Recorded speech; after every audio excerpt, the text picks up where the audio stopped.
Welcome Internet. So I want to set the right expectation going into this. I don't spend the week with something and call it tested. I pick a service, I run it under actual working conditions for as long as it takes to form a real opinion, and then I talk about it. That process usually takes months, and recently that time has been concentrated in non-custodial token exchanges, services that operate without holding funds, without asking who you are, without sitting between you and assets.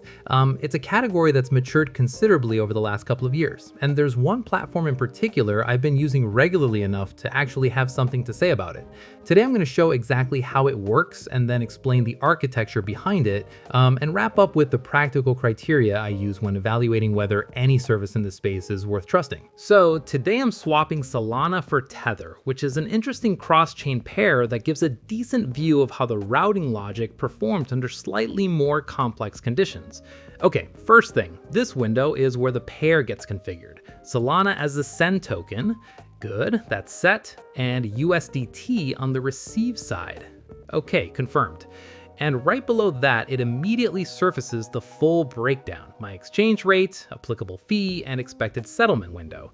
Okay, all of that is within the range I'd expect. Moving forward.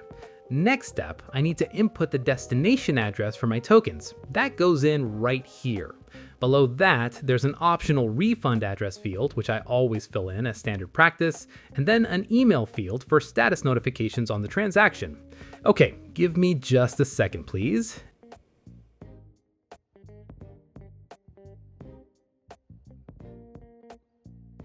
Everything's entered, on to the next stage. So this screen is the full summary of the order before anything gets finalized. I'm reading through it one more time. Yeah, everything here is exactly as configured, accepting the privacy and create order. All right, the order is now active and the exchange is holding on standby waiting for my send.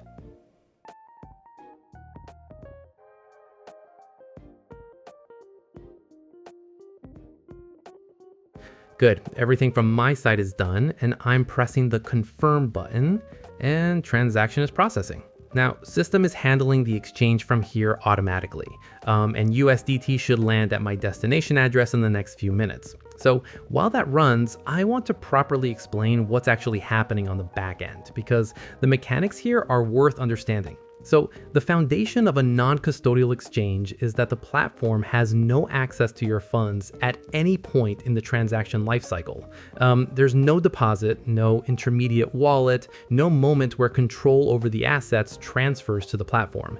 The transaction originates directly from my wallet, the swap is executed on-chain, and the output lands at my specified address. So the platform's role is to calculate the route and facilitate the execution. That's the full extent of its involvement. And now I want to spend some time on technical content about this space, which is the threat environment that surrounds it, because the non-custodial category specifically attracts a disproportionate amount of fraud.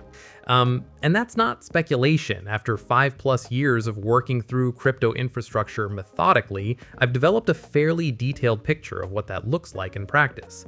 Fake platforms appear in search results with legitimate looking positioning, they get surfaced by referral structures that feel organic, and the production quality of some of them has improved to the point where a surface level check genuinely won't catch them anymore.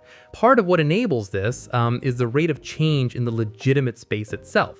New protocols, new interaction models, new terminology appearing continuously, and in that environment, something unfamiliar has cover.